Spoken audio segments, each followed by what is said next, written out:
जो माने सब डिस्टर्ब माइंड रोचंती स्ट्रेस रोचंती बहुत कम बयस विभिन्न प्रकार न्यूरोलॉजिकल रोग जथा हो माइग्रेन हो स्ट्रोक हो एपिलेप्सी हो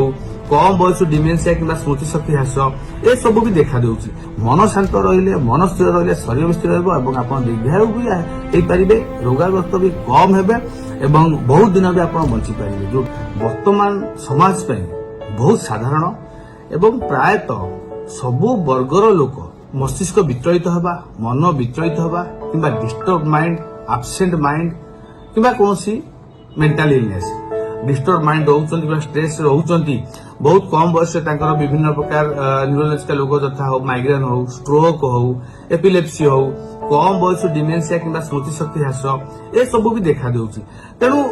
ऑब्वियस कथा कि माने यदि माइंड डिस्टर्ब रोची मस्तिष्क विचलित रोची तो मानसिक रोग कि स्नायुजनित रोग देखा स्वाभाविक ता सहित अन्य शारीरिक समस्या भी देखा दिए जोटा कोठी ना कोठी लोक मैंने भूली जाती। यदि लंग टर्म कि दीर्घ दिन धरी आपन माइंड डिस्टर्ब रोची आपन ता सॉल्यूशन काढी पारुना माइंड सब स्ट्रेस रोची कि डिप्रेशन रोची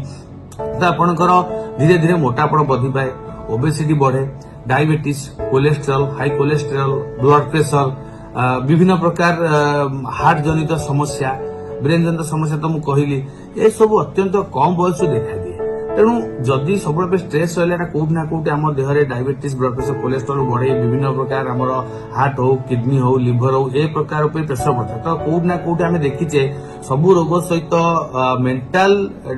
इलनेस कोटा कोटा आसोसिएट होटा भी इनडायरेक्टली विभिन्न प्रकार कोमोर्बिडिटी आसोसिएट रोचे। तेणु जदि माइंड डिस्टर्ब है ए प्रकार समस्या सम्मुखीन होता कहवाक गले जदि आमर मन सब डिस्टर्ब हो विचलित एवं जदि अवसाद तो आमर बहुत प्रकार मानसिक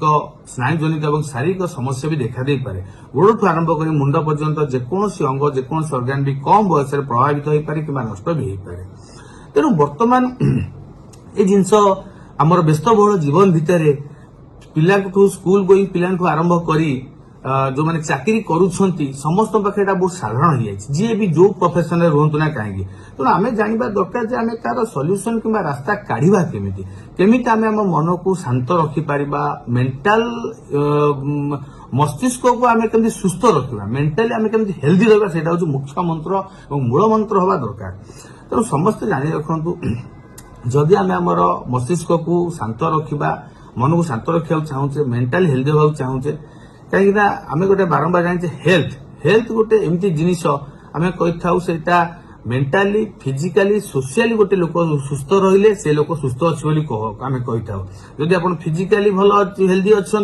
मेंटाली आप हेल्दी ना सुस्थ नुहति रोग हो पारे जदि आप मेंटाली भल अच्छा फिजिकाली भल अच्छा सोशियाली भल ना तो आपको भी रोग हो पारे आप सुस्थ भी नुहति। तो प्रथम जिनस हूँ आमको सोशियाली हेल्दी रहा पड़ो ता माने सोशल हेल्थ रहा माने आमको आम घर लोक सहित परिवार लोक सहित एवं सांगसाथी बंधु बांधव सहित आमको समय अतिबाहित करिया पड़ो सहित किसी समय आम अतिबाहित करवा सहित दुख सुख हवा सहित आम मनर कथा सेयार करवा जोटा कि आप मन को बहुत शांत रखिबो एवं आम बहुत सुस्थ रही पारिबे। किंतु लोक आजिकल कौन करुछंती मु कहली कौन सोशल आम हेल्दी रहिबा किंतु सोशली टुगेदर न होई सोशल मीडिया टुगेदर हो जाउछंती माने लोक माने फिजिकली निज सांगसाथी भाई बंधु कुटुंब सहित समय अतिबाहित न करी से फेसबुक इंस्टाग्राम अन्य विभिन्न प्रकार सोशल मीडिया सांग बढ़ी चलती सहित विभिन्न प्रकार से शेयर कर जोटा कौट ना कौट तार दुरुपयोग होता परवर्ती समय मुख्य मन अशांति हबार और डिप्रेशन हबार मुख्य कारण पलटुची। तेणु आप मन रखु ये जो फेसबुक इंस्टाग्राम 5000 आप सांग फ्रेंड तैयारी करदे कि आप लाभ हेनी जदि 5टा आपणकर फिजिकाल कि दरकार समय आप दुख समय बांटे 5टा सांग जब आप पहुंची पारे से सबुठ बड़ आपण आप स्वास्थ्य मूल्यवान हम। तेणु से सबुरे सोशल मीडिया रे बेसी आपण समय नष्ट न करी सेठी अदता फ्रेंडशिप किंबा व्यूअर लिस्ट न बढ़ी आपण केमती सोशली निज सांग मान सहित समय अतिबाहित करेंगे केमती सहित समय काटे बाहर टिके बुलाबुली करेंगे सेटा सब गुरुत्वपूर्ण जिन जो थे कि आप मन बहुत शांत रहा मस्तिष्क जो विचलित भावटा से बहुत गोटे शांत भाव को पलि स्थिर भाव को पलि आस। बहुत इंपोर्टाट पॉइंट कहली ता सहित गोटे गोटे कथा कहबी जे खाद्यपेय जमी आम कहू सब बेल सुस्थ खाद्य खावा दरकार सुस्थ खाद्य संतुलित खाद्य और नियमित भाव में खाद्य अनियमित खाइबेनी मन इच्छा खाइबेनी माने car lunch car dinner car breakfast किसी ठीक जगह रोनी टाइम रे खातु बेसी समय उपास रहतु ना सब बेल संतुलित खाद्य जमी आम कही था प्रायतः आप लो कार्बोहाइड्रेट लो फैट डाइट खातु प्रोटीन खाद्य बेसी खाया भल सब बेल भेजिटेबल्स किंबा फ्रुट्स ए सब पनीपरिया फलमुक्त खाद्य खातु तेल मसला लुण जातीय खाद्य स्पाइसी फूड राग खाद्य फास्ट फूड स्टफ फूड बाहर जिनस छणाछणी जिनस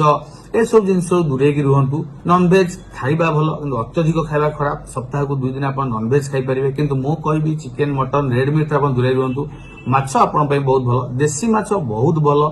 अंडार धल अंशटा केशर काढ़ी खाई पारे सी भी बहुत भल कहीं किसी भिटामिन आम थाए जोटा आम ब्रेन माइंड बहुत दरकार पड़ता है जोटा भिटामिन B12 मुझे कहूँ साधारणत आम नॉनभेज आम मिलता है कौन भेजिटेबल यहाँ मिल न तो नॉनभेज खाइबा भल सप्ताह थरे खाई पारे और मैक्सिमम आमको हाई प्रोटीन एवं पनीपरिया फलमुक्त खाद्य खाइबा आम शरीर पर निहाती जोटा आप शरीर भी सुस्थ रखिबो मन भी सुस्थ रहिबो मस्तिष्क भी स्थिर रहिबो ता सहित एक्सरसाइज जोटा कि बारंबार आम सबू फोरम रे कहि आसु सबू रोग पे सेटा भी सहाय्य करे सप्ताह को 150 मिनिट आम जहाँ भी हेले एक्सरसाइज करबा एवं जहाँ भी हेले गोटे सप्ताह 30 मिनिट लेखा 5 दिन एक्सरसाइज करा निहाती आवश्यक जेकोसी प्रकार आप एक्सरसाइज करि परिबे सबुठ गुरुत्वपूर्ण है शोइबा आजिकल आम जो देखुचे युवपीढ़ी कथा मुझे साधारण कहबी युवपीढ़ी कहीं पिला मान कथा भी कहबी जो से माने घंटा घंटा राति राति मोबाइल देखुचंती मोबाइल न देखले से सोई पारु नाहांती सेटा हम शरीर पे बहुत कुप्रभाव पड़ुची तेणु आमको शोइबा गोटे निहाती आवश्यक मिनिमम 7 ରୁ 8 घंटा शोइबा डेली आवश्यक जोटा आम मस्तिष्क को शांत रखिता स्थिर रखिता है दिन सारा आम काम करते आम माइंड बहुत स्ट्रेस रोचे बहुत प्रेसर रोचे तेणु आम राति 6-7 घंटा न शोइबा 6 ରୁ 8 घंटा 7 घंटा आप गोटा मिड टाइम भावी दिंतु 7 घंटा 10 शोइबा तो निहाती आम शरीर पर गोटे खराब प्रभाव पड़ो तेणु शोइबा एवं पानी पिया सफिशिएंट हवा दरकार एवं शोइबा पूर्व जहाँ आम रिसर्च कहूँ 2 घंटा आगु आप कौन मोबाइल किंबा लैपटॉप कौन व्यवहार करेंगे ना शोइबार 5-6 घंटा आगु कौन आपण एडिक्शन करेंगे ना अल्कोहल नेबे ना चा कॉफी ए सब पीबे ना ए सब जिन मानवा दरकार एवं समस्त प्रकार निशा द्रव्य आप दूरे रुहतु अल्कोहल हो स्मोकिंग हो जेकोसी भी पान पुड़िया भी खाऊं एवं निकोटिन युक्त खाद्य हो कि जर्दा हो ए सब संपूर्ण दूरे रहा दरकार से सबुठ गुरुत्वपूर्ण जिन जोटा कि आज युवपीढ़ी प्रति बेसी आकृष्ट होती सेटा ही परवर्ती समय विभिन्न प्रकार रोगर मूल कारण बनी जाऊँगी तो से विभिन्न प्रकार एडिक्शन दूरे रुहतु 3टा जिनस मुझे सोशियाली आप निजर मनर कथा निज घर लोक सांग सेयार करूँ ठीक समय ठीक खाद्य खातु रेगुलर एक्सरसाइज करतु सफिशिएंट आपण शुअतु सफिशिएंट पानी पीबे एवं एडिक्शन दूरे रुहतु यही 5टी मूल मंत्र आप मानवे आपण मस्तिष्क शांत रही पारिबो विभिन्न प्रकार विचलित नेगेटिव थिंकिंग को दूरे रही पारिबो मन शांत रहिले मन स्थिर रहिले शरीर स्थिर रहइबो एवं आपण दीर्घायु भी हेई पारिबे रोगाग्रस्त भी कम हेबे।